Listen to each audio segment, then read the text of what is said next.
Most students don't get rejected from German universities because their grades are too low. They get rejected because a document was missing, incorrectly formatted, or not properly certified. This video makes sure that never happens to you.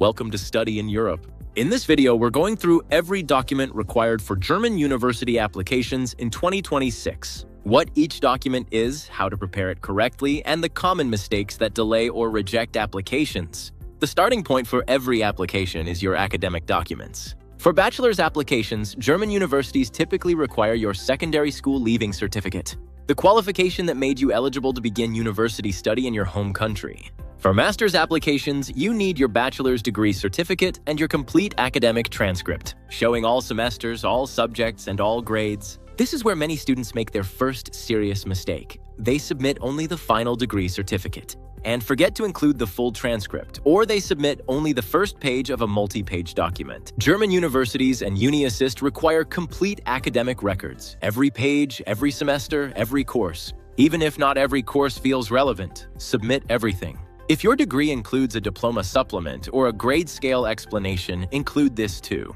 German evaluators need to understand how your grading system works in order to convert your GPA into the German scale accurately. The next core requirement is language proficiency. If your program is in English, you need an accepted English certificate. Typically IELTS Academic, usually a minimum 6.0 to 6.5, or TOEFL IBT. If your program is in German, you need an accepted German certificate like DSH, Test DAF, or Goethe-Zertifikat C1. Check the specific program page for the exact minimum requirement. It varies. Your motivation letter is a core document, not an optional addition. This is your explanation of why you're applying, what makes you a suitable candidate, and how this fits into your academic and professional development. Generic letters are immediately recognized and are a genuine disadvantage. Personalize every single motivation letter. Your CV should be clear, structured, and focused on academic and professional achievements relevant to your field. Include your academic history, relevant work experience, internships, language skills, and extracurricular activities. Depending on the program, you may also need letters of recommendation, a portfolio, or even a research proposal.